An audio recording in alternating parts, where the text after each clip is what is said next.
जय श्री ओम नमः सिद्धेभ्य। नमो अर्हन्ताणं नमो सिद्धाणं नमो आयरीयाणं नमो वज्रायाणं नमो लोये सव्वसाहूणम्।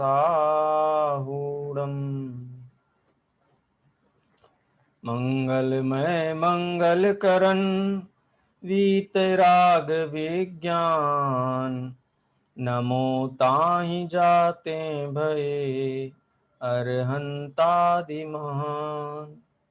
करि मंगल करि हो महा ग्रंथ करन के काज याते मिले समाज सब पावे निज पद राज।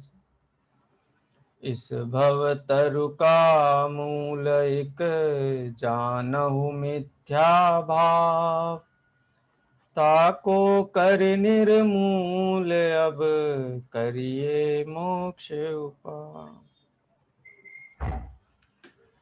मोक्ष मार्ग प्रकाशक ग्रंथ के 7वें अध्याय के आधार पर अपनी चर्चा चल रही है। अभी जो तीसरा बिंदु है निश्चयाभासी का, दो बिंदुओं के ऊपर अपनी चर्चा हो चुकी है। पहला बिंदु था वो अपने आप को सिद्ध समान शुद्ध मानता है। ठीक है, पंडित साहब ने क्या समाधान दिया इसका, बताएगा कोई?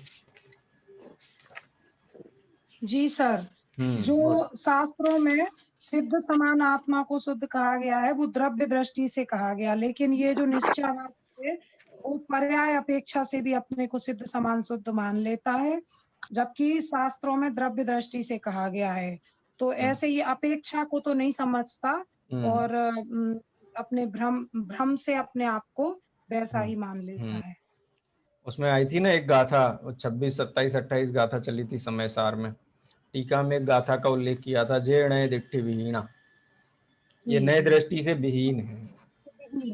हाँ, बस यही इसकी गलती है कि जो बात निश्चय नय से कही गई है उसको व्यवहार नय से भी उसी बात को मानता है, वर्तमान में अपने आप को सिद्ध समान शुद्ध मानता है।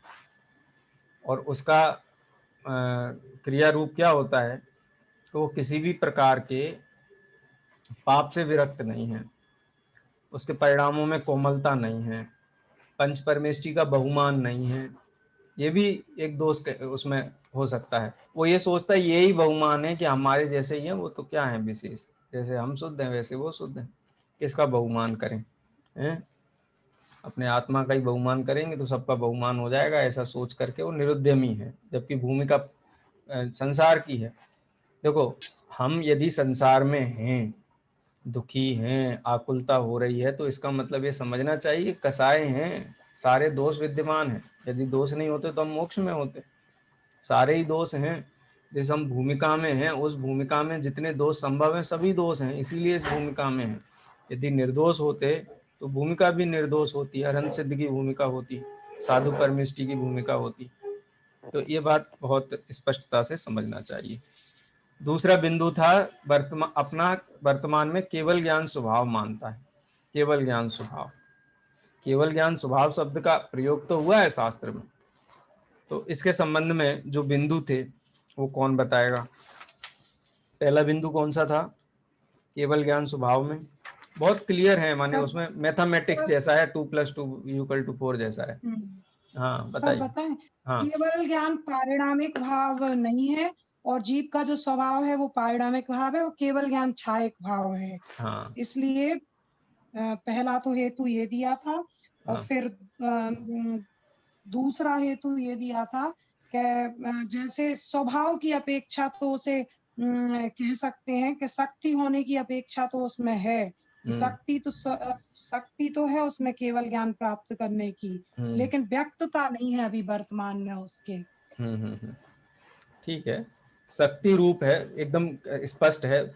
जो दो शब्द है ना, उससे पूरा पिक्चर क्लियर हो जाता है कि केवल ज्ञान पारिणामिक भाव है या क्षायिक भाव है। ठीक है ना, ये प्रश्न जैसे ही उत्पन्न होता है तो स्पष्ट हो जाता है केवल ज्ञान तो क्षायिक भाव है। और सहायक भाव किसको होता है और किस भूमिका में होता है? अरहंतों को होता है केवल ज्ञान रूप सहायक भाव, वर्तमान में तो है नहीं। तो बीज रूप तो है, जैसे बरगद का पेड़ है, बरगद का बीज कितना होता है आप बिना उसके देख भी नहीं सकते हो। बरगद का बीज इतना छोटा होता है, वो तो उसका फल होता है, उस फल में से जो रज जैसी झड़ती है ना, वो सब बीज होते हैं बरगद के हैं। और कोई पक्षी उसको खा लेता है और बीट करता है, और उस बीट में से फिर वो निकलता है, वो बीज जो है वो अंकुरित होता है और फिर वो कितना बड़ा बरगद बन जाता है। तो बट के बीज को अगर बरगद का पेड़ मान लिया जाए तो क्या दोष है?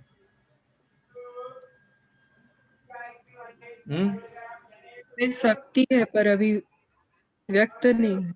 हाँ, शक्ति रूप तो है, लेकिन उसको पेड़ मान लें तो पेड़ मान लेंगे तो कितना माने वो हो जाएगा। ऐसे तो हजारों लाखों बीज हैं, उनको वृक्ष तो नहीं मानता कोई बरगद के बीज को। बरगद के बीज में वृक्ष रूप होने की शक्ति है, ऐसे ही जीव में छायक भाव रूप होने की शक्ति है। तो छायक भाव और पारिणामिक भाव में अंतर है, केवल ज्ञान पारिणामिक भाव तो है नहीं। हाँ, पारिणामिक भाव कोई कहा आगम में आया हो या सिद्ध होता हो तो निश्चयाभासी की इस बात पे विचार किया जा सकता है, उसकी इस आपत्ति पे विचार किया जा सकता है कि वो केवल ज्ञान स्वभाव मानता है वर्तमान में। केवल ज्ञान स्वभाव नहीं है। वर्तमान में मुझ में केवल ज्ञान है कि नहीं? बोले नहीं है, ज्ञान है लेकिन केवल ज्ञान नहीं है वर्तमान में।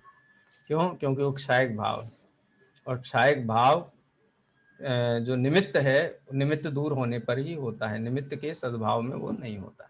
कर्म का निमित्त होगा तब तक क्षायक भाव नहीं होगा। तो ये बहुत स्पष्ट शब्दों में कहा था। उसके जो दृष्टांत दिए थे, दृष्टांत को भी अपन समझें। ये एक बिंदु ये हो गया था उसका। फिर प्रश्न क्या था निश्चयाभासी का कि यदि केवल ज्ञान स्वभाव नहीं है, अब तर्क समझना इसको, इनवैलिड तर्क नहीं है, स्वाध्यायी का तर्क है, आगम के आधार से तर्क है। केवल ज्ञानावरण कर्म कहा है, केवल ज्ञान का घात करे उस कर्म को केवल ज्ञानावरण कहते हैं। तो केवल ज्ञान का घात करें तो केवल ज्ञान होना चाहिए ना अंदर में, तभी तो कर्म उसका घात करे। आया निश्चयवासी का युक्ति ख्याल में? यहाँ लिखा था ना, तथा कोई कहे कि आवरण नाम तो वस्तु को आच्छादित करने का है, केवल ज्ञान का सद्भाव नहीं है, तो केवल ज्ञानावरण नाम क्यों कहते हो उसको? केवल ज्ञान है तो आवरण किया, केवल ज्ञान नहीं था तो उसका आवरण कैसे हो सकता है? जो वस्तु ही नहीं है उसको कैसे ढका जा सकता है? युक्ति ख्याल में आई? प्रश्न जी सर। निश्चयवासी का। जी सर। क्या आप अलका बहन, अलका जी ही सबका प्रतिनिधित्व करने वाली हैं अब मोक्षण प्रकाशक में? नहीं नहीं हाँ शिरोमणि जी, ख्याल में आई बात? क्या प्रश्न है निश्चयवासी का? केवल ज्ञानावरण शब्द का अर्थ क्या है? देखो, मुझे क्लास में सबको साथ में लेके चलना है, मेरी जो पढ़ाने की शैली है ना वो थोड़ी डिफरेंट है। मेरे ऐसा लगता है एक को भी समझ में नहीं आएगा ना तब तक मैं यहीं खड़ा रहूंगा, आगे नहीं बढ़ूंगा। हाँ शिरोमणि जी, प्रश्न क्या है निश्चयवासी का, बताइए।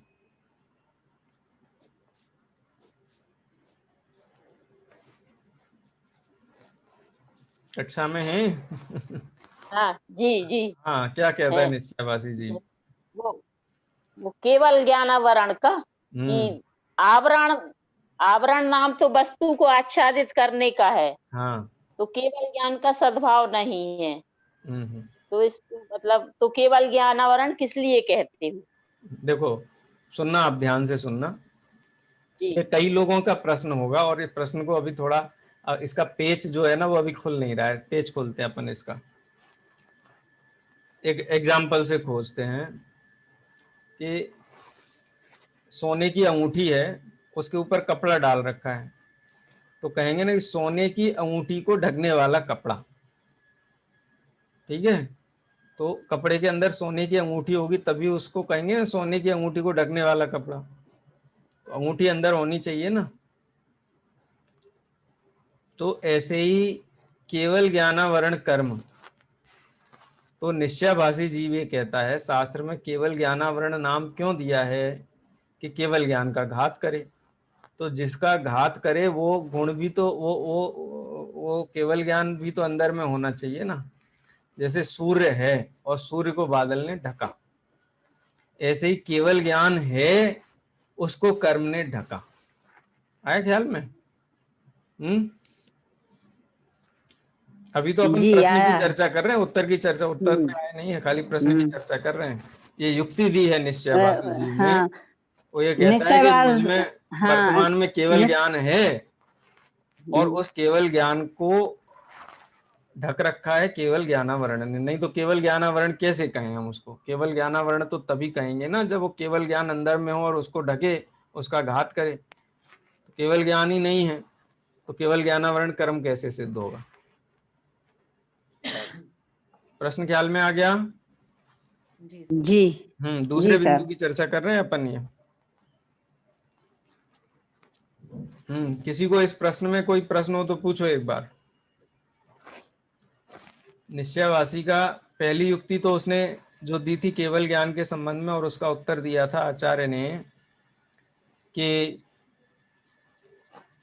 छायक भाव और परिणामिक भाव की युक्ति से उत्तर दिया। अब यहाँ दूसरा प्रश्न, जैसे केवल ज्ञान है मुझ में, चलो मैं ये मानूं मुझ में केवल ज्ञान है और कर्म के आवरण ने उसको ढक रखा है।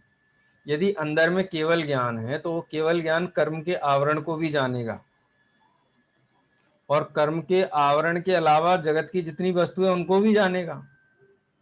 हैं? ठीक है ना? जी जी तो मूल मुद्दा यहाँ इतना सा ही है कि उसका नाम केवल ज्ञानावरण क्यों है, हमको ये समझ में नहीं आता है। आप हमको ये बात स्पष्ट करिए। ठीक है? उसका उत्तर, उत्तर शब्द से आज शुरू करते हैं। ये हो गया अपना प्रकरण पूरा, ये वाला है। मैं तो प्रश्न दोहरा रहा हूँ खाली। यहाँ शक्ति है उसे व्यक्त ना होने दे। केवल ज्ञानावरण माने केवल ज्ञान नहीं है,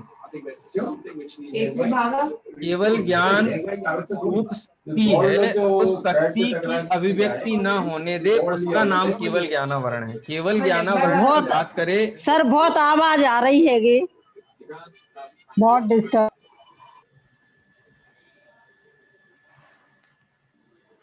हाँ, केवल ज्ञान का घात करे उसका नाम केवल ज्ञानावरण कर्म नहीं है।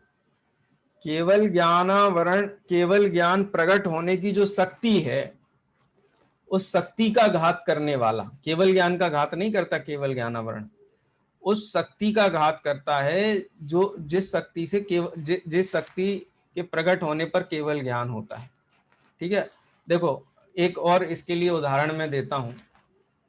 सड़क के किनारे बरगद का पेड़ खड़ा हो, ठीक है, और कोई व्यक्ति जाकर के आरी लेकर के उसको काट दे, तो जो एनजीटी है, नेशनल ग्रीन ट्रिब्यूनल जिसको हम बोलते हैं, उसके खिलाफ मुकदमा दर्ज कराएगा, उसकी गिरफ्तारी होगी और उसको कितने 7 साल की सजा का प्रावधान है, जुर्माना और सजा का। तो उसको जेल में डालेंगे और सजा देंगे। क्यों? क्योंकि उसने बरगद के पेड़ को काटा है। किसी भी पेड़ को बिना अनुमति के, बिना अत्यावश्यकता के, बिना अपरिहार्यता के काटा नहीं जा सकता। आपके खेत में भी खड़ा हुआ, आपके घर में भी खड़ा हुआ पेड़ आप नहीं काट सकते हैं। आपको गवर्नमेंट की परमिशन लेनी होगी और बिना परमिशन के काटा, किसी ने अगर शिकायत दर्ज कराई तो उसका मुकदमा होता है। ठीक है? यानी पेड़ काटने पर सजा होती है। अब किसी व्यक्ति ने बरगद के पेड़ के 50 बीजों को जला दिया, बीज को जला दिया, तो सजा होगी कि नहीं होगी? नहीं होगी। क्यों भाई? उसमें नहीं तो पेड़ होगी। है ना, नहीं, उसके अंदर पेड़ है कि नहीं है? व्यक्त रूप नहीं है ये, शक्ति रूप वर्तमान है। में व्यक्त रूप हाँ, में शक्ति रूप से है। हाँ, तो शक्ति रूप केवल ज्ञान का घात करता है, इसीलिए उसका नाम केवल ज्ञानावरण है। केवल ज्ञान अंदर में वर्तमान में प्रकट है और उसका घात करता है, ऐसा केवल ज्ञानावरण कर्म का स्वरूप नहीं है। उस शक्ति को व्यक्त नहीं होने देता है, उसका नाम केवल ज्ञानावरण कर्म है। ठीक है? चलिए, ये प्रकरण अपना हो गया था। मैं थोड़ा, मुझे ऐसा लगा कि एक तरफा बात नहीं हो, आपको बात ख्याल में आनी चाहिए। अब इसको एक बार रीड करना है उत्तर से। आप में से कोई रीड कर लीजिए, कल चर्चा कर चुके हैं। अगर कहीं कोई बात कक्षा में किसी को भी लगे कि नहीं ये सेंटेंस ख्याल में नहीं आया, ये शब्द ख्याल में नहीं आया, या ये भाव ख्याल में नहीं आया प्रकरण का, तो उसको पूछ सकते हैं। यहाँ से पढ़ना शुरू करना है। तथा कोई कहे कि आवरण नाम तो वस्तु को आच्छादित करने का है, केवल ज्ञान का सद्भाव नहीं है, तो केवल ज्ञानावरण किस लिए कहते हो? इसका उत्तर पढ़ना है। मैं पढ़ रही सर आराधना। हाँ, दोनों पैराग्राफ। हाँ, आराधना दीदी पढ़िए। तथा कोई कहे कि आवरण नाम तो वस्तु को आच्छादित करने का है, केवल ज्ञान का सद्भाव नहीं है, तो केवल ज्ञानावरण किस लिए कहते हो? उत्तर, यहाँ शक्ति है, उसे व्यक्त न होने दे, इस अपेक्षा आवरण कहा है। जैसे देश चारित्र का अभाव होने पर शक्ति घातने की अपेक्षा अप्रत्याख्यानावरण कषाय कहा, उसी प्रकार जानना। तथा ऐसा जानना कि वस्तु में पर निमित्त से जो भाव हो उसका नाम औपाधिक भाव है, और पर निमित्त के बिना जो भाव हो उसका नाम स्वभाव भाव है। जैसे जल को अग्नि का निमित्त होने पर उष्णपना हुआ, वहां शीतलपने का अभाव ही है, परंतु अग्नि का निमित्त मिटने पर शीतलता ही हो जाती है।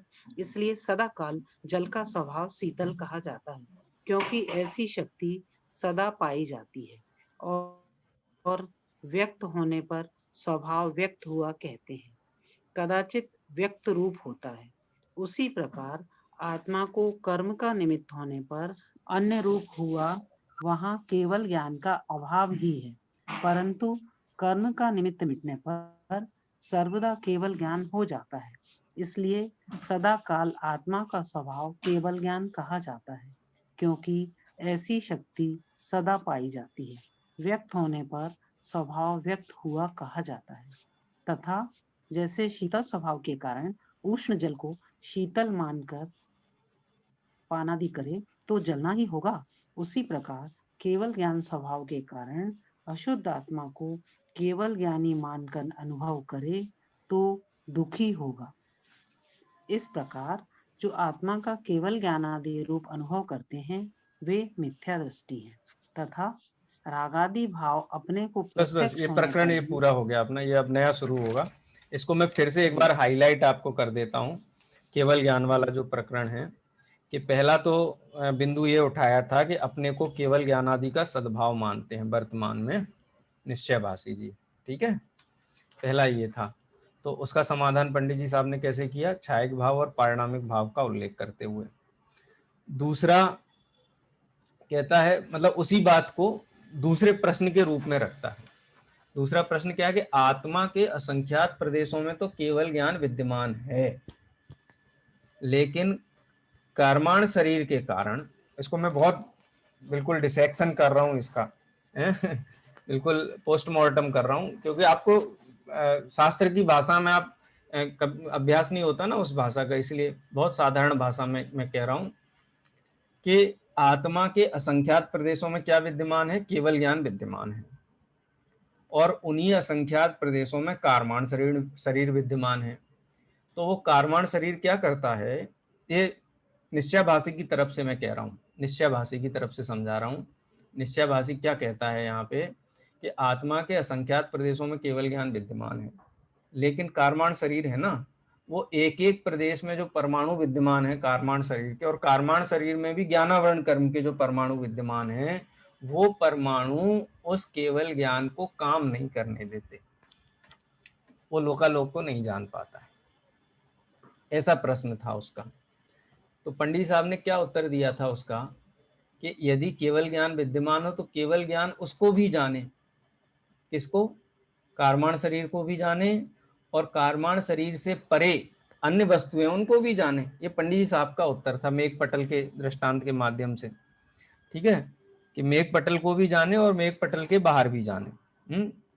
जैसे सूर्य तो पुद्गल है, उसका जो उद्योत है वो पुद्गल द्रव्य की अवस्था है, पुद्गल पुद्गल के आड़े आ सकता है, लेकिन अमूर्तिक द्रव्य किसी को आड़े नहीं आता है। ज्ञान का परिणमन भी अमूर्तिक है।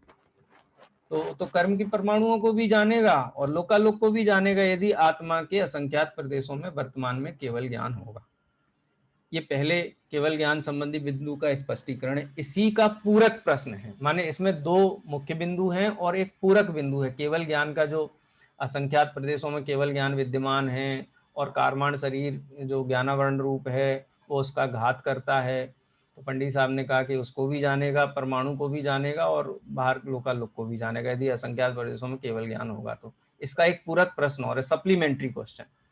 कई बार ऐसा होता है ना, हम कोई प्रश्न पूछते हैं फिर उसके लिए हम एक तर्क रखते हैं कि ये तर्क है, तो एक तर्क शिष्य ने वो रखा जिसकी हमने चर्चा की, वो ये था कि केवल ज्ञानावरण नाम कब पड़ेगा कि केवल ज्ञान हो और उसका घात करे।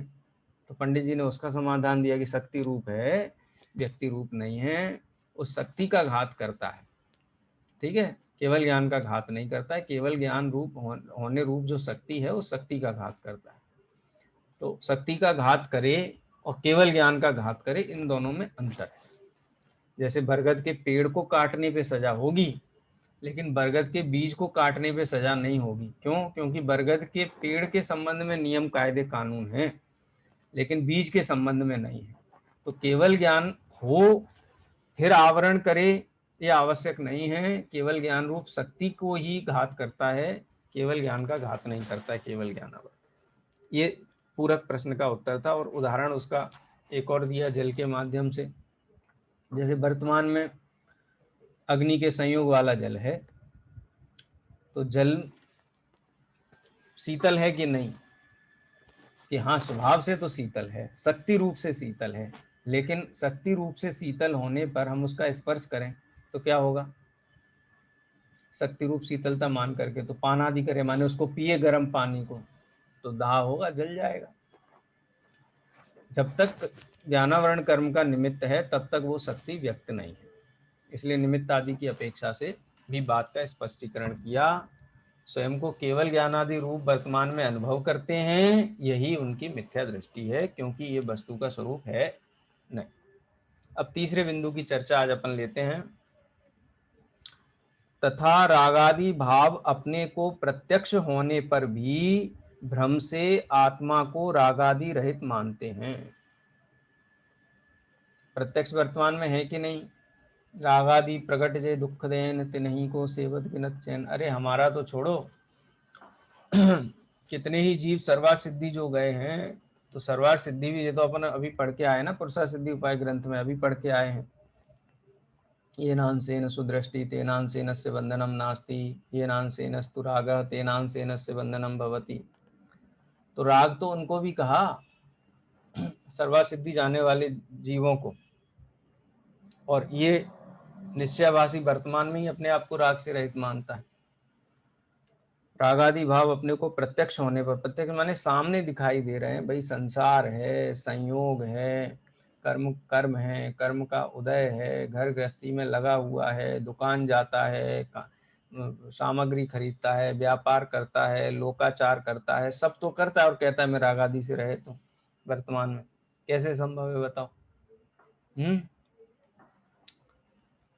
तो ऐसी वो मान्यता रख करके देखो। अब इस प्रश्न के जो उत्तर में, इस प्रश्न को उत्तर पंडित साहब ने पहले शॉर्ट में दिया कि ये रागादि तो होते दिखाई देते, ये किस द्रव्य में अस्तित्व है इन रागादि का? जो तुम दुकान धंधा व्यापार घर गृहस्थी लोकाचार सब कर रहे हो, ये राग किस में है? तुम्हारे अंदर है कि पुद्गल में है? बताओ। यदि शरीर या कर्म रूप पुद्गल के अस्तित्व में हो तो ये भाव अचेतन या मूर्तिक होंगे। क्या देह में है या कर्म में है राग? बताओ कहाँ है? कारमाण शरीर में है कि औदारिक शरीर में राग है? कौन से शरीर में है?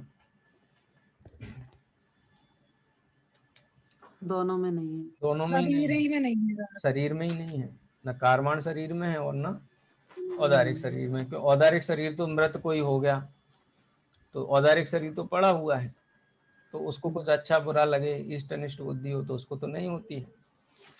और लोकाकाश में असंख्यात कारमाण वर्गणाएं ठसाठस भरी हुई हैं, उनको भी राग द्वेष नहीं होता है। जिनका जीव के साथ संयोग है वो निमित्त होती है राग द्वेष में, बाकी तो निमित्त भी नहीं होती। तो ये भी स्वभाव से सिद्ध हुआ कि शरीर में और कर्माण वर्गणा में राग आदि नहीं होते। यदि शरीर या कर्म रूप के पुद्गल के अस्तित्व में हो तो या चेतन भाव मूर्तिक हुए, परंतु ये राग आदि तो प्रत्यक्ष चेतनता सहित अमूर्तिक भाव भाषित होते हैं, इसलिए भाव आत्मा ही के हैं, अमूर्तिक भाव हैं, मूर्तिक भाव नहीं है, स्पर्श रसगंध वर्णवंत नहीं है। इसी के संदर्भ में समय सार का जो कलश आया था उसकी हमने चर्चा की थी कि कार्यत्वात्, ये कार्य रूप है। जो कार्य रूप है माने पर्याय, कार्य का मतलब एक पर्याय भी होता है, पर्याय रूप है, तो किसी न किसी द्रव्य की तो पर्याय होगी और कोई ना कोई उनका कर्ता भी होगा। द्रव्य का कोई कर्ता नहीं है। एक बहुत दार्शनिक बात है, इसमें आप समझना इस चीज को। जीवादि 6 द्रव्यों को किसी ने निर्माण नहीं किया है। सृष्टि में कर्तावाद घटित नहीं होता है, सृष्टि अनादि निधन है, 6 द्रव्यमयी विश्व अनादि निधन है। लेकिन पर्याय प्रति समय उत्पन्न होती हैं, प्रति समय नष्ट होती हैं। इसीलिए पर्याय के लिए एक शब्द का प्रयोग किया जाता है, कार्य। हालत, अवस्था, विकार, वैसे ही कार्य शब्द भी पर्याय के लिए है। रागादि कार्य है, जीव कार्य नहीं है, पुद्गल कार्य नहीं। ठंडा, गरम, कड़ा, नरम, हल्का, भारी, रूखा, चिकना, ये कार्य हैं, लेकिन पुद्गल ये कार्य नहीं है, क्योंकि पुद्गल किसी ने उत्पन्न नहीं किया है, लेकिन पर्याय उत्पन्न हुई हैं, इसलिए वो कार्य हैं। तो उन पर्यायों का कोई ना कोई कर्ता होना चाहिए ना। कार्य हैं तो कोई ना कोई कर्ता होना चाहिए। स्पर्श रस गंध वर्ण रूप जो 20 पर्याय हैं उनका कर्ता पुद्गल है। ऐसे ही ज्ञान दर्शन आदि पर्यायों का कर्ता जीव है। तो राग आदि भी कार्य हैं, पर्याय हैं, तो इनका कर्ता कौन है, ये अपना मुद्दे का विषय यहाँ पर चल रहा है। प्रश्न ख्याल में आ गया राग वाला? कौन बताएगा? प्रश्न बताना है। निर्मला जी, क्या प्रश्न चल रहा है राग आदि के संबंध में?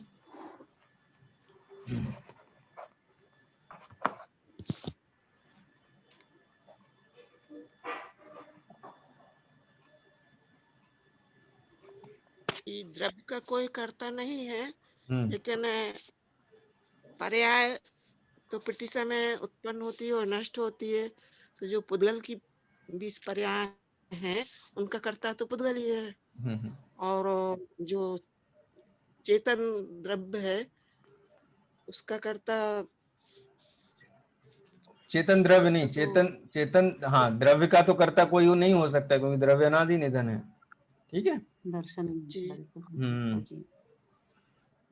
हाँ आगे करिए, पूरी करिए, आपकी बात पूरी करिए। चेतन द्रव्य का कर्ता फिर कौन हो सकता है? नहीं, चेतन द्रव्य की बात नहीं है। चेतन द्रव्य का तो कोई कर्ता हो नहीं सकता क्योंकि द्रव्य तो अनादि निधन है, लेकिन पर्याय प्रति समय उत्पन्न होती है तो कोई ना कोई उसका उत्पन्न करने वाला होना चाहिए ना। व्यय रूप होती है तो व्यय करने वाला कोई ना कोई होना चाहिए। अन्य मत तो कहते हैं कि सृष्टि की उत्पत्ति वो करते हैं, पालन वो करते हैं, और ऐसे अलग अलग सबको डिपार्टमेंट दे रखा है। लेकिन द्रव्य तो ना कोई उत्पन्न करता है ना कोई नष्ट करता है, लेकिन पर्याय तो उत्पन्न होती हैं। हाँ, तो रागादि क्या हैं? द्रव्य हैं, गुण हैं कि पर्याय हैं?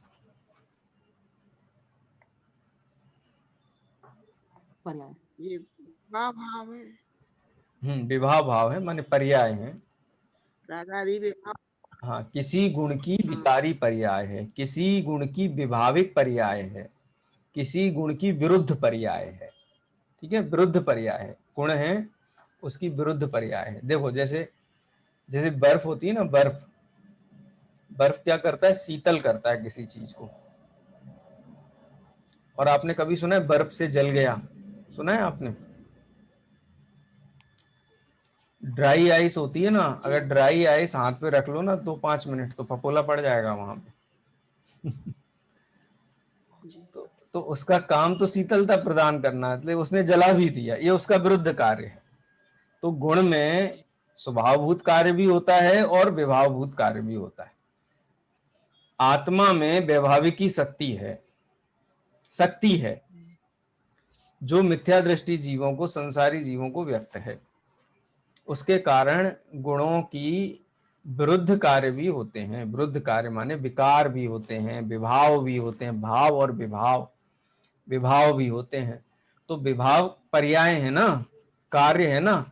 गुरुदेव श्री बहुत अच्छा इस संबंध में कहते, कर्ता कर्म अधिकार का। जब मैं बॉम्बे रहता था, मैं प्रवचन सुनता था पार्ला मंदिर में, उस दिन मतलब वो मेरे कानों में अभी भी आवाज गूंजती है कि मिथ्यात्व भ्रम है।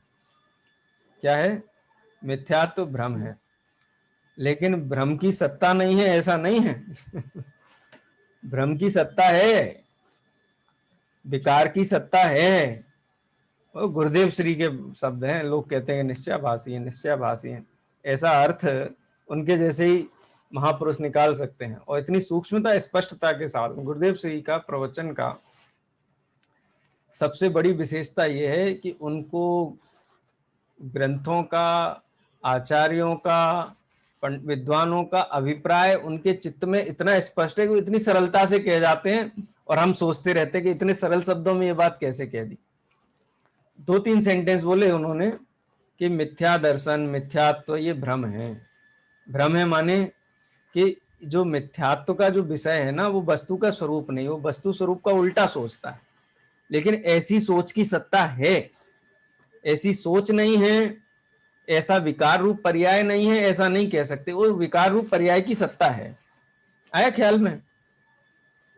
राग होता है कि नहीं होता है? राग की सत्ता है कि नहीं है? है वर्तमान में, है ना सत्ता। तो माने राग नाम की पर्याय होती है। पहले तो ये सिद्ध किया पंडित साहब ने। ये पूरा जो छंद है ना समय सार का 203 नंबर का कलश में, उसमें यही सिद्ध किया है कि राग की सत्ता है। क्योंकि सत्ता नहीं होगी, अच्छा मर्डर ही नहीं हुआ होगा तो मुकदमा चलेगा? एक मुकदमा दायर कर दिया किसी ने, फलाने फलाने व्यक्ति की हत्या हो गई है, और FIR कर दी, और पुलिस वालों ने सुराग निकाले और 2-4 लोगों को गिरफ्तार कर लिया। उसने वकील कर लिया, जिसको गिरफ्तार किया था कोर्ट में हाजिर किया, मुकदमा शुरू हो गया। वो कहता है हमने हत्या नहीं की, और जो सरकारी वकील कहता है कि हत्या हुई है, शिकायत आई है परिवारजनों की और इन्होंने की है, मौका वारदात पे लोग थे, वहां से ऐसा ऐसा हुआ, इनका झगड़ा भी था। मुकदमा चलते चलते साल भर हो गया। साल भर बाद वो आदमी आके खड़ा हो गया कोर्ट में, कह रहा मेरी तो हत्या हुई नहीं है। ऐसा राग है क्या? है ऐसा मुकदमा है क्या ये? बोलते नहीं, राग है। कार्यत्वाद अकृतम न, राग भी पर्याय है, उसकी सत्ता है।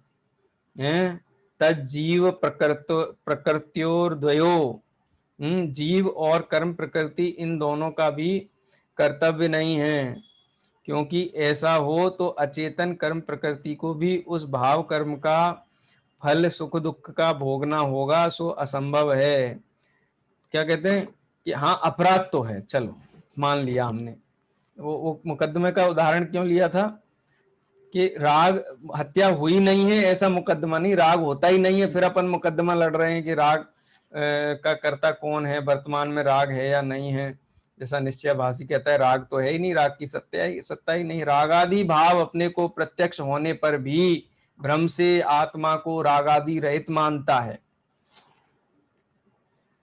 परम शुद्ध निश्चय नहीं से माने कोई तकलीफ नहीं है, आत्मा का स्वभाव है। अनादिकाल से लेकर के अनंत काल तक अगर जीव को देखा जाए तो रागादि का अभाव होने से वो जीव का स्वभाव नहीं है, लेकिन रागादि रूप विकार पर्याय तो वर्तमान में है। तो किसी ने कहा कि हाँ राग तो है, लेकिन जीव ने नहीं किया अकेला, ये मिली भगत है जीव की और पुद्गल की। तज्जीव प्रकृतयोर द्वयो, दोनों ने मिलकर के किया है। आए ख्याल में?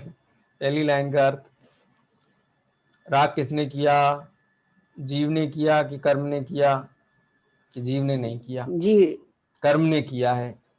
अगर कर्म ने किया है तो उसका उत्तर ऊपर हो गया कि अमूर्तिक हो जाएगा राग, लेकिन अमूर्तिक शरीर में, अमूर्तिक कारमान वर्गणा में तो राग देखने में आता नहीं। तो दूसरा पॉइंट ये उठा कि जीव और पुद्गल दोनों ने मिलकर के किया, जीव और कर्म दोनों ने मिलकर के राग किया। ये तो सिद्ध हो गया कि राग रूप कार्य हुआ है। हमको तो अब ये खोजना है कि इसका कर्ता कौन है। तो कर्म तो कर्ता नहीं हो सकता जड़ होने से, शरीर भी कर्ता नहीं है, वो भी जड़ है। शरीर जीव से भिन्न होता हुआ शरीर, उसमें राग द्वेष आदि नहीं देखे जाते हैं। और जिन कार्माण वर्गणाओं का आत्मा के साथ निमित्त नैमित्तिकपना नहीं है, उन कार्माण वर्गणाओं में भी राग नहीं देखा जाता है। तो ये सिद्ध हो गया कि कर्म का अकेले का काम नहीं है, पुद्गल का अकेले का काम नहीं है। तो किसी ने कहा कि ये मिली भगत है, जीव और पुद्गल दोनों मिलकर के करते हैं। ये शुरू की 2 लाइन है जो कलश की। जीव और कर्म प्रकृति इन दोनों का भी कर्तव्य नहीं है, क्योंकि ऐसा हो तो अचेतन कर्म प्रकृति को भी उस भाव कर्म का फल सुख दुख भोगना होगा, सो असंभव है। कर्म के उदय में क्या होगा? जीव दुखी होगा, सुखी होगा। तो राग जीव और पुद्गल ने मिलके किया ना, और राग आदि प्रकट जे दुख देन तिन्हीं को सेवत गिनत चैन, इनका सेवन करने से, ऐसी पर्याय होने से दुखी होता है। तो अपराध दोनों का है, तो सजा दोनों को होनी चाहिए। जीव भी दुखी हो, पुद्गल भी साथ में दुखी हो। तो पुद्गल दुखी होता है कि नहीं होता है?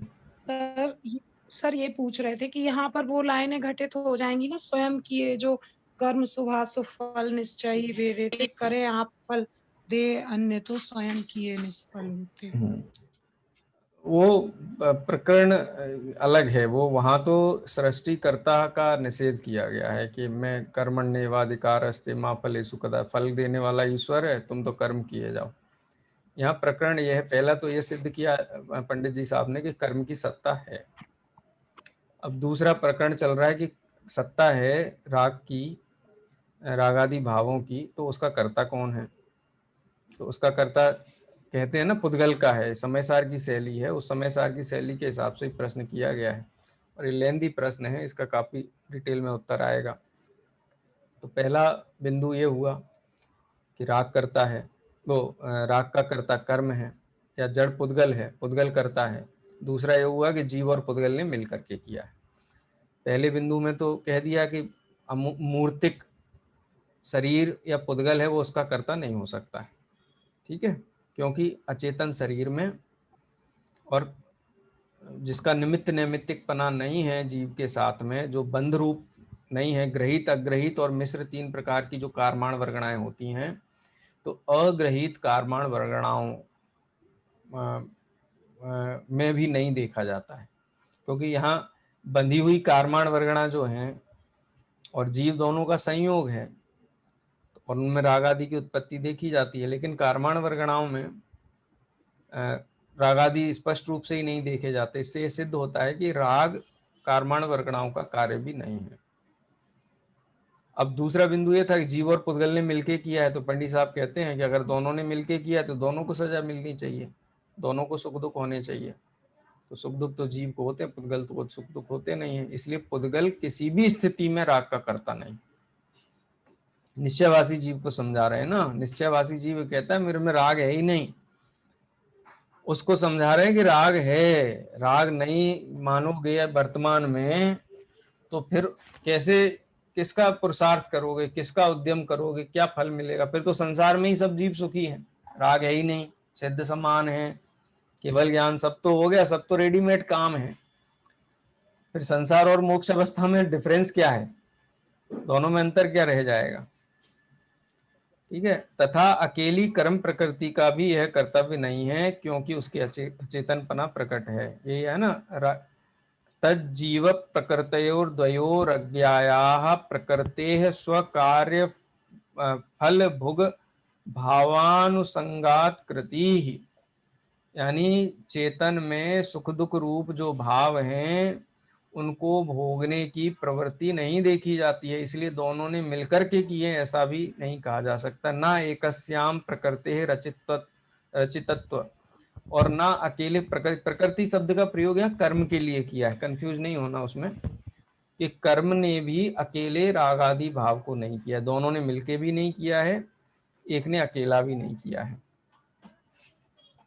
ठीक है। अकेली कर्म प्रकृति का भी यह कर्तव्य नहीं है, क्योंकि उसके अचेतनपना प्रकट है। इसलिए इस रागादि का जीव ही करता है और यह रागादिक जीव ही का कर्म है, क्योंकि भाव कर्म तो चेतन का अनुसारी है, चेतना बिना नहीं होता और पुद्गल ज्ञाता है नहीं। राग के लिए एक बहुत अच्छे शब्द का प्रयोग किया था जब पूर्वरंग पढ़ रहे थे, ज्ञान के विवर्त। रागादि भाव को कहा जाता है ज्ञान के भंवर।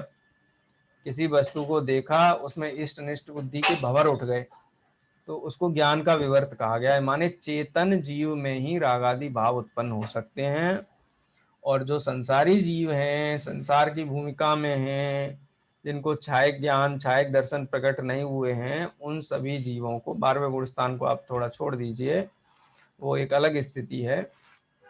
बाकी सभी जीवों को राग है।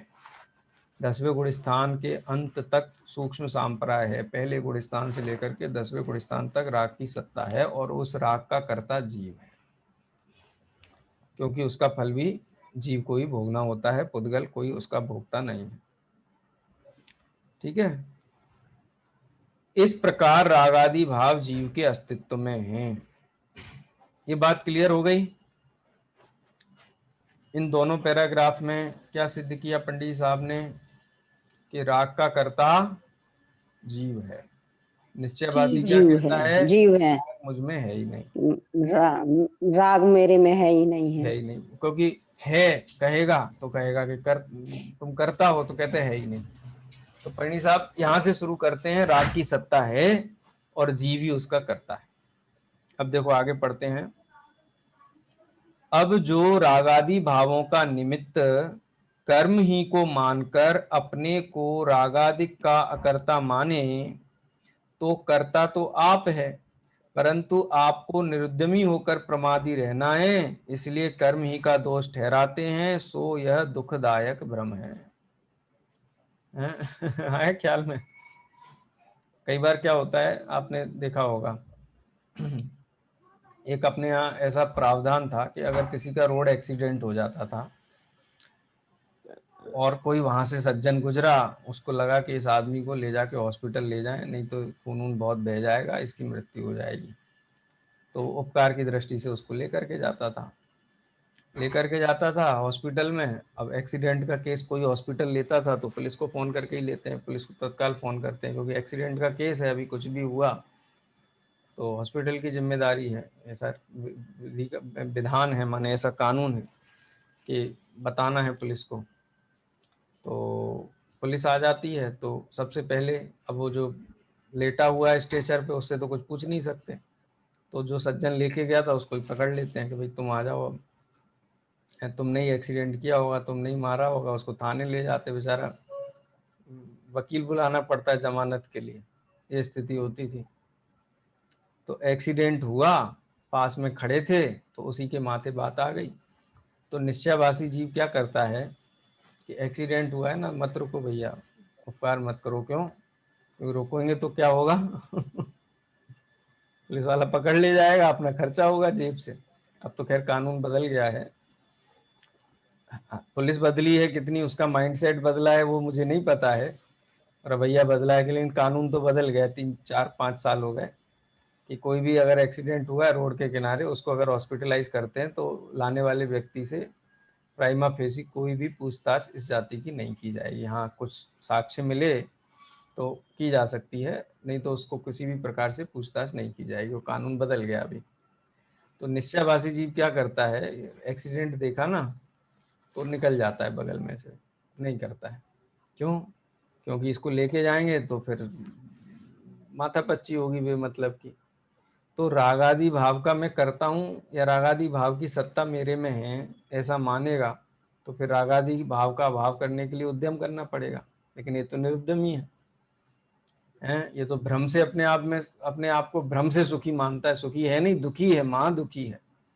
5 इंद्रिय के विषयों में लगा हुआ है, अपने दुकान धंधे में, घर कुटुंब गृहस्थी में, लड़ाई झगड़े में, सब में लगा हुआ है, लेकिन कहता है रागादि से मैं रहित हूँ। तो क्या करूँ? कुछ नहीं करना है। स्वाध्याय को बुद्धि का व्यवसाय कह करके छोड़ देता है। पंच परमेष्ठी की सेवा पूजा बहुमान को चाकरी कह देता है, मैं किसकी चाकरी करूँ? उसको छोड़ देता है, क्योंकि राग है ही नहीं मुझ में, क्या करना है मुझे। राग की सत्ता माने तो उद्यमी हो। तो पंडित जी कहते हैं कि कर्म के माथे डाल दिया राग भाव, कर्म है तब तक होगा, कर्म चला जाएगा राग भी चला जाएगा। इस प्रकार की मान्यता रखता है। ये समझदारी नहीं है उसकी। एक द्रव्य का कर्ता दूसरे द्रव्य को मानता है इस प्रकरण में। जीव का रागादि भाव, उसका कर्ता पुद्गल कर्म है, ऐसा मान करके क्या हुआ, निरुद्यमी हुआ है, निरुद्यमी हुआ है। और प्रमादी रहता है, इसलिए कर्म को दोष ठहराता है, प्रमादी रहना चाहता है। तो ये भी क्या है, एक प्रकार का भ्रम है, ऐसा वस्तु का स्वरूप है नहीं। ऐसा ही समय सार के कलश में कहा है। 221 नंबर का कलश है, समय सार का कलश पढ़ता हूं मैं। राग जन्मनि निमित्तताम पर द्रव्यमेव कलयन्ति तु ते उत्तरन्ति नः मोहवाहिनी शुद्ध बोध विदुरांधय बुद्धयः। क्या कहते हैं, जो जीव रागादि की उत्पत्ति में पर द्रव्य ही का निमित्तपना मानते हैं, राग जन्मनि, राग के जन्म में, निमित्तताम, पर द्रव्यम एव, पर द्रव्य के कारण ही रागादि हुए हैं। निमित्त को ही मानते हैं, उपादान को मानते ही नहीं हैं। पर द्रव्यम एव कलयंती, पर द्रव्य ही इनको उत्पन्न करते हैं। ये तुते, उनको, उत्तरंती, जवाब देते हैं आचार्य देव। ये तो जो ऐसा मानते हैं कि राग के जन्म में एकमात्र पुद्गल ही कारण है, उनको आचार्य उत्तर देते हैं, ये तुते उत्तरंती न ही मोह वाहिनी शुद्ध बोध विदुरांध बुद्धय। शुद्ध ज्ञान से रहित है, शुद्ध बोध विधुर, विधुर शब्द होता है ना, स्त्री के लिए विधवा शब्द का प्रयोग होता है, पुरुष के लिए विधुर शब्द का प्रयोग होता है, विधुर है। कैसे हैं, शुद्ध बोध विधुर, शुद्ध ज्ञान से विधुर हैं, उनका शुद्ध ज्ञान है ही नहीं है, शुद्ध ज्ञान से विधुर हैं। अंध बुद्धया, अंधी बुद्धि वाले हैं।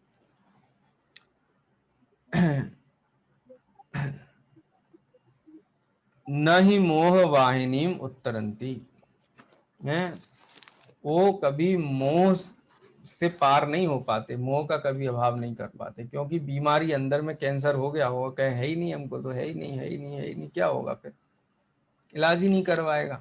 अभी कई लोग कह ना टेस्ट नहीं करवाते हैं, अभी कोरोना चल रहा है, टेस्ट नहीं करवाते हैं, क्योंकि टेस्ट करवाएंगे तो निकल आएगा। अरे टेस्ट करने से निकलेगा कि होगा तो निकलेगा। हैं, कई लोग फुल बॉडी चेकअप के लिए बोलते हुए नहीं हम नहीं करवाते, कहीं कोई बीमारी निकल आई तो, कहीं क्लॉट निकल आए तो, कहीं कैंसर निकल आया तो। अरे होगा तो ही निकलेगा ना, होगा तो निकलेगा, और निकलेगा पता चलेगा तो उसका इलाज होगा। निश्चयवासी कहता है ही नहीं, हमको टेस्ट ही नहीं करवाना है, हमको है ही नहीं, राग है ही नहीं, द्वेष है ही नहीं, हम क्यों स्वाध्याय करें, क्यों पंच परमेष्टि की सेवा चाकरी करें, हमको है ही नहीं, हम तो शुद्ध बुद्ध एक निरंजन निराकार हैं। इस प्रकार से निरुद्यमी है, उनको आचार्य अंध बुद्धि कहते हैं, और वो कभी मोह से पार नहीं कर सकते हैं। उनका रोग कभी दूर नहीं हो सकता है जो रोग को रोग नहीं मानते हैं, रोग को ही निरोग अवस्था मानते हैं, वो रोग उनके लिए जानलेवा है। तथा समय सार के सर्वविशुद्ध ज्ञान अधिकार में जो आत्मा को अकर्ता मानता है और यह कहता है कि कर्म ही जगाते सुलाते हैं, पर घात कर्म में हिंसा है, वेदक से अब्रह्म है, वेद कर्म से अब्रह्म है, इसलिए कर्म ही करता है, उस जैनी को सांख्य मति कहा है। कितना बढ़िया, जबरदस्त है। सांख्य मत में यही माना है, प्रकृतेर विकृतेर, पुरुष और प्रकृति दो हैं। पुरुष कैसा है, कूटस्थ नित्य, कूटस्थ नित्य माने कूटस्थ नित्य शुद्ध, उसमें कुछ विकार होता ही नहीं है। तो ये जो विकार दिखाई देता है वो तो प्रकृति है। प्रकृतेर विकृति ही, प्रकृति की विकृति है। पुरुष तो, पुरुष माने आत्मा, और पुरुष का मतलब जीव होता है, आत्मा होता है, उसमें तो कोई विकृति होती नहीं। ऐसे ही ये निश्चयवासी मानता है। क्या कहता है कि अपने को नींद क्यों आती है, वो है ना निद्रा निद्रा निद्रा प्रचला प्रचला प्रचला स्त्यानि गृध्य, उसका उदय होता है ना तो नींद आती है, उसमें अपना कोई दोष नहीं। अच्छा, किसी जीव की हिंसा हो गई तो हिंसा क्यों हुई? अरे उसके आयु कर्म का क्षय हो गया, इसलिए तो मर गया, अपने अपन ने कुछ नहीं किया, उसमें आंख बंद करके चल रहा है। अयत्नाचार प्रवृत्ति है, जीवों की हिंसा होती है, सुबह से शाम तक वृक्ष का भक्षण करता है, और कोई कहता है कि देखो जीवों की हिंसा हो रही, तो युक्ति देता है, निज आयु क्षय से मरण हो यह बात जिनवर ने कही, अपने तो उसमें कुछ नहीं किया है। देखो आचार्य देव ने जो है सूक्ष्म अपि न खलु हिंसा पर द्रव्य निबंधनात् भवति पुंसा तदपि परिणाम विशुद्धये, हैं तदपि कार्या आया था ना उसमें, परिणामों की विशुद्धि के लिए फिर भी व्रत धारण करना चाहिए, क्योंकि परिणामों की अशुद्धि उसके कारण तुम दुखी हो, तो परिणाम विशुद्धि के लिए निवृत्ति धारण करनी चाहिए। तो ये कहता है कि पर घात कर्म से हिंसा है, पर घात कर्म से हिंसा है, जो कर्म का उदय है ना उससे हिंसा होती है, हिंसा हमने की नहीं है। रागादि भाव होते हैं वो कर्म के उदय से होते हैं, हमने नहीं किए, हमको तो है ही नहीं राग आदि से रहे तुम, कर्म का उदय मिटेगा तो राग आदि मिट जाएंगे, और कर्म तो परद्रव्य है, परद्रव्य का तो मैं करता नहीं, यहाँ अपने विभाव भाव का ही करता नहीं मानता है, पर कर्म को कहाँ से करता मान करके उद्यम बंत होगा, उसको भी छोड़ रखा है। वेद कर्म से कि अच्छा तुमने तो शादी विवाह कर रखा है, तुम कुशील से करते हो, व्यभिचारी हो, तो कहता है व्यभिचार मैं थोड़ी ना करता हूँ, वो तो पुरुष वेद, स्त्री वेद, नपुंसक वेद का उदय होता है तो व्यभिचार आदि होते हैं, अब ब्रह्म होता है, कुशील आदि होते हैं, उसमें मेरा कुछ भी कर्तव्य नहीं। माने देखो पांचों पापों में लगा हुआ है, और पांचों पापों का अकर्ता स्वयं रहता है, और कर्म के माथे उसका दोष अण देता है। ऐसा कभी कभी देखा होगा आपने, कई लोग ऐसी युक्ति देते हैं, जैसे आप मुंह उठा के चले जा रहे थे और कोई कीड़ा आके मर गया पैर के नीचे, अब किसी ने कहा कि अरे भाई हिंसा हो गई, ये तो ठीक नहीं है, सावधानी रखनी चाहिए, तो कोई समझदार आया शास्त्र का ज्ञानी, वो बोलता है कि कोई नहीं, तुम्हारा क्या दोष है, उसके बेचारे की आयु इतनी थी, चला गया है, तुम खुश रहो, तुम कोई तकलीफ नहीं। माने उसकी जो अयत्नाचार प्रवृत्ति थी उसका सारा का सारा जो था निश्चयभाषी जीव कर्म के माथे डाल देता है। इससे होगा क्या? कहते वस्तु का स्वरूप तो यही है। अरे वस्तु का स्वरूप जो है वो तो उसकी जगह है, लेकिन ये दुखी अपने निरुद्यम की वजह से है, अपनी अयत्नाचार प्रवृत्ति की वजह से है, उसको ये स्वीकार नहीं करना चाहता है। विषय सेवन में अभिलाषा मूल्य, विषय का सेवन करता है, अभिलाषा है ना अंदर में उसके कारण, लेकिन अभिलाषा को कारण नहीं मान करके कर्म का उदय ऐसा है इसलिए विषय भोग होते हैं, इस प्रकार से वो मानता है। तो कहते हैं वो जैन नहीं है, वो सांख्यमती है। जैसे सांख्यमती आत्मा को शुद्ध मानकर स्वच्छंदी होता है, उसी प्रकार यह निश्चयभाषी जैन शास्त्र पढ़ करके स्वच्छंदी हुआ है, उन सांख्यमत के जैसा ही है। ख्याल में आई बात? ये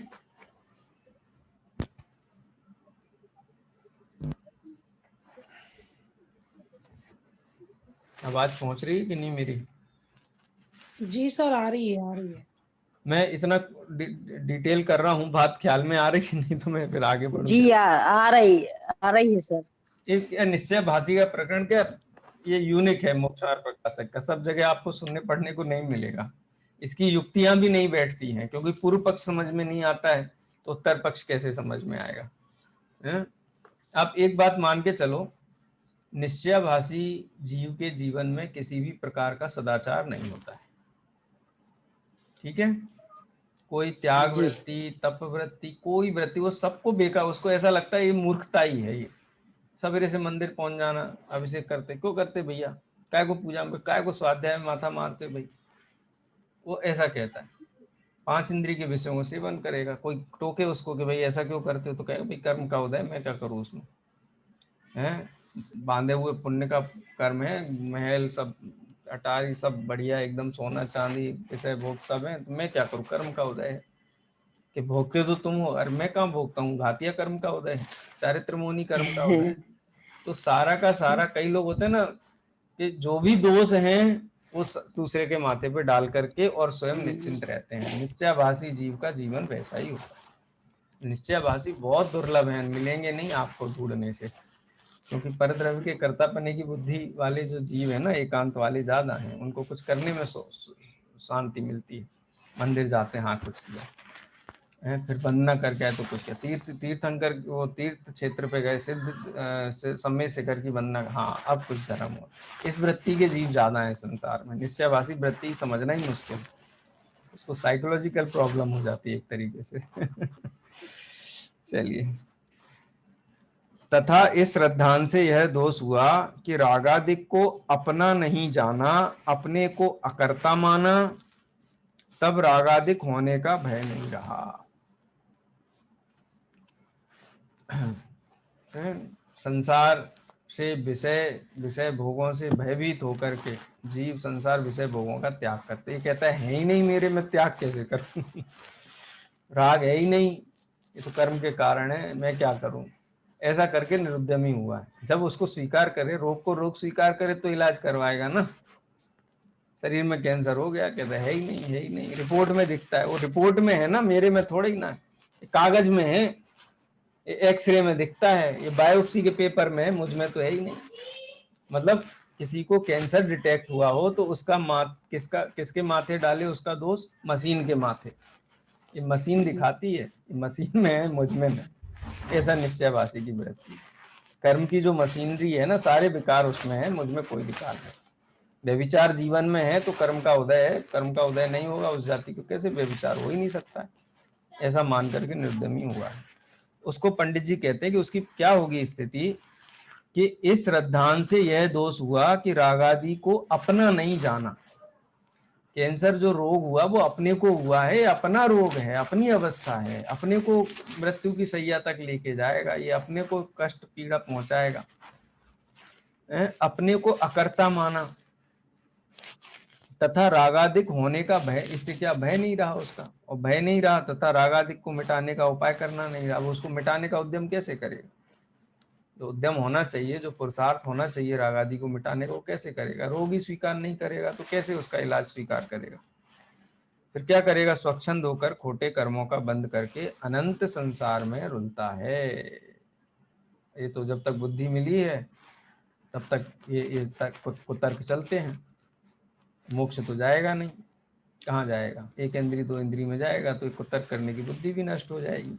तो दुख तो रहा कि नहीं रहा? मान्यता से दुख नहीं मिटता है। अपने आप को वर्तमान में पूर्ण मान करके, सुखी मान करके निरुद्यमी हो जाए, उससे तो दुख नहीं मिटता है। हाँ देखो, जैसे झील है, बांध है, उसमें पानी है, ठीक है, आपको बहुत, उससे भी ज्यादा मैं थोड़ा उदाहरण, आपको अच्छा नहीं लगेगा सुनने में। सिंगापुर एक ऐसी जगह जो समुद्र से घिरी हुई जगह है पूरी, वहां पे पीने का पानी नहीं है, रिसोर्सेज नहीं है ड्रिंकिंग वाटर का। वहां का बहुत कम है, माइनर है बहुत, 15% 10% जैसा ही पानी वहां की जरूरत का नेचुरली उनको मिलता है। बाकी 80% पानी पता है कहाँ से आता है? जितना उनका ड्रेनेज है, कपड़े धोने का, लेटरिन बाथरूम का सारा जो निकलता है ड्रेनेज, उस ड्रेनेज से प्यूरिफाई करके पानी निकालते हैं और वही ड्रिंकिंग वाटर के रूप में फिर दूसरे रिसाइकल करके उसका प्रयोग करते हैं, ठीक है। अब वो गंदगी वाला पानी है, उसको कहे कि ये पानी तो शुद्ध है एकदम। अशुद्धि क्या है? अशुद्धि तो अशुद्धि अलग है, अशुद्धि है लेकिन वो पानी तो शुद्ध है, हम तो यही पिएंगे बस, हैं? हम तो यही पिएंगे। बोलो, अशुद्धि को अस्वीकार करके जल ग्रहण किया जा सकता है? नहीं किया जा सकता। तो जल अशुद्ध है ये स्वीकार करके ही उस प्रक्रिया, देखो शुद्ध है ये भी स्वीकार करना पड़ेगा। शुद्ध है स्वभाव से, इसका स्वभाव निर्मल है, निर्मल स्वभाव स्वीकार नहीं करेगा तो भी उद्यम नहीं होगा शुद्ध पानी को ग्रहण करने का। और ये इसमें वर्तमान अवस्था अशुद्ध है ये स्वीकार नहीं करेगा तब तक भी उद्यम नहीं होगा उसको शुद्ध करने का, क्योंकि तो तक वो प्रक्रिया में नहीं जाएगा। वो वर्तमान में ही उस पानी को शुद्ध मान ले, ये तो पूरी तरह शुद्ध निर्मल है, ऐसा का ऐसा ही पी जाए तो क्या होगा? बीमार हो जाएगा, मर जाएगा। बीमार हो जाएगा। ये निश्चयाभासी की प्रवृत्ति है, वही पंडित जी साहब ने इस पैराग्राफ में कही है। यहाँ प्रश्न यह है कि समय सार में ही ऐसा कहा है। अब ये युक्ति देना शुरू किया उसने, शास्त्र की तर्क देना शुरू किया निश्चयाभासी ने। ये बात हम नहीं कहते हैं, समय सार में ही ऐसा कहा है। क्या कहा है? वर्णाद्या वा राग मोहादयो वा भिन्ना भावा सर्व एवास्य पुंसः। नीचे छंद दिया हुआ है उसका, 37वें नंबर का कलश है कि वर्णाद्या, उसमें आता ना ज्ञानानंद स्वभावी स्तुति है। मैं रंग राग से भिन्न, भेद से भी मैं भिन्न निराला हूँ। मैं रंग से भिन्न हूँ, रंग माने वर्णाद्या, वर्ण से भिन्न हूँ, यानी पुद्गल से भिन्न हूँ, औदारिक शरीर से और कारमाण तेजस शरीर से मैं भिन्न पदार्थ हूँ। ठीक है। उसके बाद राग मोहादयोदा, मोह और राग के उदय से भी मैं भिन्न हूँ। भिन्ना भावा सर्व एवास्य पुंसः, जो आत्मा है, पुंसः माने आत्मा है, वह वर्णादि से और रागादि से भिन्न है। ऐसा समय सार में ही तो कहा है। तथा वहीं रागादि भाव को पुद्गलमय कहा है। समय सार आदि ग्रंथों में राग को पुद्गल का कहा है, जीव का नहीं है। ये सभी इस क्या कहा? तथा वही रागादि को पुद्गल में कहा है, तथा अन्य शास्त्रों में भी आत्मा को रागादि से भिन्न कहा है। सो वह किस प्रकार है? ये प्रश्न है शिष्य का। प्रश्न पंडित जी उठाते हैं निश्चयाभासी की तरफ से। प्रश्न ख्याल में आ गया? समय सार तो पढ़ ही रहे हम, तो बैकग्राउंड तो है हमारे पास उसका, है तो प्रश्न तो सरल है, समझ में आया होगा। उत्तर जी। पढ़ते हैं। जी अच्छा, मैं उत्तर के पहले आपसे पूछ लेता हूँ, ये जो कथन है वो सही है कि गलत है? गलत है। सर, लग तो सही रहा है कि आत्मा रंग राग से वर्ण से भिन्न है। नहीं, राग आदि पुद्गल में कहा है, तो जी राग आदि भाव जो पुद्गल की कहा है, तो जी गलत है जी। मैंने क्लास अपनी लगभग 5-6 महीने से मैं ले रहा हूँ। मैं एक बात कही थी आपको कि जैनी जी सर, कभी भी अपेक्षा किसी चीज अपेक्षा को जी सही और सर। गलत अपेक्षा नहीं की। कहता है, कभी हाँ, किसी को सही गलत, अपेक्षा अपेक्षा, लगाई जाए तो सही। और गलत अपेक्षा तो कहता ही लगाई। नहीं है कभी। कुछ गलत, ये गलत है ऐसा तो निकलना ही नहीं चाहिए। अपेक्षा करत है जी। आचार्य कुंद कुंद देव की टीका, आचार्य अमृत कुंद देव का कलश है, हम कैसे कह सकते हैं बताओ? हैं? जैनी की नीति ये होती है कि वो हर बात को बोलता है ये सही बात है, ये इस अपेक्षा से ये सही बात, इस अपेक्षा से ये सही बात है, अपेक्षा लगा करके ही बात करता है। इस वाक्य में ये द्रव्य दृष्टि की अपेक्षा से बात की गई है, स्वभाव की अपेक्षा से बात की गई है, स्वभाव की अपेक्षा से बात परम सत्य है। लेकिन निश्चयाभासी की तकलीफ क्या है कि वो वर्तमान में निरुद्यमी है, यानी वो वर्तमान में ही अपने आप को रागादि से रहित मानता है, रागादि का कर्ता मानता है। स्वभाव से आत्मा करता है, रागादि का कर्ता नहीं है। अगर कर्ता स्वभाव से हो तो त्रिकाल कर्ता होना चाहिए, शुद्ध अवस्था में भी करता होना चाहिए, अनंत अवस्था में भी करता होना चाहिए। तो स्वभाव नहीं है रागादि का रागादि के कर्तापने का, लेकिन वर्तमान में तो है, वर्तमान में तो रागादि भाव है और वर्तमान में उसका कर्ता भी है। स्वभाव नहीं है रागादि का कर्ता होने का, लेकिन विभाव तो है, विभाव रूप होने पर तो उसका कर्ता है। तो ये स्वभाव अपेक्षा बात है, द्रव्य दृष्टि अपेक्षा बात है, परम शुद्ध निश्चय नहीं की अपेक्षा से बात है। अशुद्ध नहीं की अपेक्षा से तो ये बात नहीं घटित होगी। अशुद्ध नहीं की अपेक्षा से तो रागी है, मोही है, द्वेषी है। अशुद्ध निश्चय नहीं की अपेक्षा से रागी है, द्वेषी है, मोही है। तो द्रव्य की अपेक्षा से बात है। किसी ने कहा कि अपने देखो यहाँ पीने का पानी नहीं है बिल्कुल भी, कैसे अपनी व्यवस्था बनेगी? इस बार गर्मी का सीजन आ रहा है, बारिश हुई नहीं है। तो विजनरी कोई बहुत मैनेजमेंट का आदमी था, बोले है ना पानी, ये देखो भरा है पानी, ये पूरा। तो बोला ये तो गटर का पानी है भाई, है ये तो पूरे नगर की गंदगी बह करके आती है, वो पानी है, कैसे पिएंगे? तो बोलता है इसमें गंदगी है, वो कार्बन के परमाणु हैं, लेकिन जो H2O है ना, ऑक्सीजन और हाइड्रोजन के परमाणु कार्बन के परमाणुओं से भिन्न है। इसमें से H2O निकाल लेंगे, अपना काम हो जाएगा, है ना ख्याल में। तो निकाल लेंगे, वर्तमान में अशुद्ध मान करके निरुद्धमी हो जाए कि हो ही नहीं सकता है, अशुद्ध मान करके भी निरुद्धमी होता है और शुद्ध मान करके भी निरुद्ध, सर्वथा शुद्ध मान करके भी निरुद्धमी होता है। कथनचित शुद्ध है, कथनचित अशुद्ध है। कथनचित अशुद्ध है। अब कथनचित का मतलब ये नहीं लगाना 50% शुद्ध और 50% अशुद्ध। कथनचित का मतलब किंचित नहीं होता है, हमेशा ध्यान रखना। कथनचित किसी कथन की अपेक्षा से, किंचित और कथनचित ये दोनों में अंतर है। कई लोग क्या समझते हैं कि जैनी ये कहते हैं कथनचित शुद्ध है, कथनचित अशुद्ध है, माने 50% शुद्ध है, 50% अशुद्ध है। बोले नहीं, H2O के परमाणु देखो, खाली 2 हाइड्रोजन के और 1 ऑक्सीजन के परमाणु के संयोग रूप जो निर्मल जल है, जल की अपेक्षा से जल 100% शुद्ध है। ये गंदगी में भरा हुआ जितना जल है, जल शुद्ध है। अगर जल के परमाणुओं पर ही दृष्टि की जाए तो ये 100% शुद्ध जल है, और संयोग की को मुख्य किया जाए तो 100% अशुद्ध है। संयोग को मुख्य किया जाए, कीचड़ के संयोग को, गंदगी के संयोग को यदि मुख्य किया जाए तो संयोग की अपेक्षा से जल 100% अशुद्ध है। आत्मा अशुद्ध निश्चय नय की अपेक्षा से 100% अशुद्ध है, और शुद्ध नय की अपेक्षा से 100% शुद्ध है। अपेक्षा लगाए तो 100% हो गया। देखो आपको थोड़ा अजीब लगेगा सुनने में पुत्र की अपेक्षा से पिता कितने प्रतिशत पिता है? पूर्ण रूप से 100% है ना। हाँ हाँ, और भांजे की अपेक्षा से 100% मामा है। नहीं, अब किसी मामा ने है। कहा कि ये मामा है, कथनचित मामा है, कथनचित पिता है, तो कोई पूछने लगे कितने प्रतिशत पिता है, कितने प्रतिशत मामा है? 100%। 100% पिता भी है, 100% और मामा भी है। कोई कहे आत्मा तो अशुद्ध है, बोल दे एकदम सही कह रहे हो आप, बिल्कुल 100% संयोग की अपेक्षा से आत्मा 100% अशुद्ध ही है, अशुद्ध ही है। कोई कहेगा आत्मा शुद्ध है, हाँ आपकी बात एकदम परम सत्य है, आत्मा स्वभाव की अपेक्षा से शुद्ध ही है। शुद्ध ही है।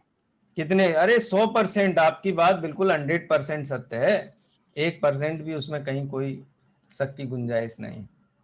निश्चयभाषी क्या कहता है कि आत्मा शुद्ध है, अपेक्षा मतलब नहीं लगाता है, सब अपेक्षाओं से आत्मा 100% शुद्ध ही है।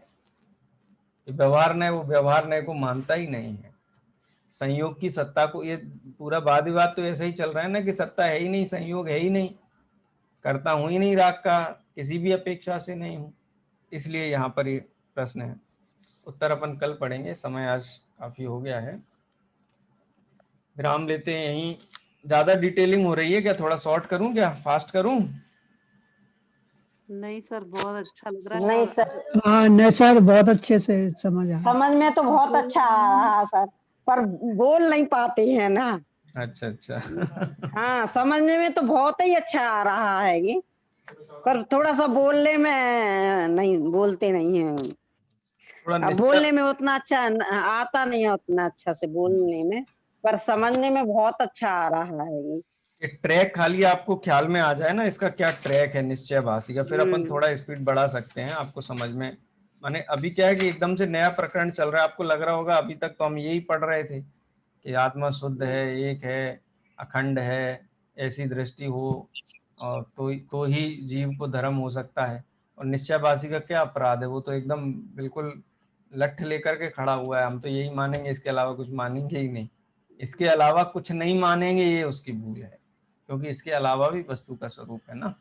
द्रव्य दृष्टि के अलावा पर्याय दृष्टि भी है ना, निश्चय नय के अलावा व्यवहार नय भी है ना, शुद्ध द्रव्य के अलावा द्रव्य का संयोग भी है ना। यदि देखो संयोग भ्रम हो तो जीव को दुख भी भ्रम होना चाहिए, लेकिन दुख तो का तो वेदन होता है, कसाय का तो वेदन होता है, क्रोध आदि का वेदन तो होता है, भय होता है, मरण भय, ये लोक भय, परलोक भय, ये सारे भय भी लगे हुए हैं, दुख भी लगा हुआ है, आकुलता भी लगी हुई है, और कह दें कि है ही नहीं इनकी सत्ता, तो ऐसे आंख मूंछ करके तो काम नहीं चलेगा। हैं। चलिए जिनवाणी स्तुति करते हैं। निज निधि निज में बताई बताई अनंत उपकार उपकार है के उसके लिए जिन वाणी माँ को वंदना सतबार है वंदना सतबार। और आप रोज बहुत ज्यादा थके हुए रहते हैं ना, आज एकदम फ्रेश उसमें क्लास लिए तो सब्जेक्ट भी बहुत अच्छे से बोलिए। रविवार है ना, संडे का दिन है। रविवार को थोड़ा रिलैक्स हो जाते हैं। चलिए कोई वो नहीं। पढ़ाने से भी समझ में आ जाता है। चलिए जय श्री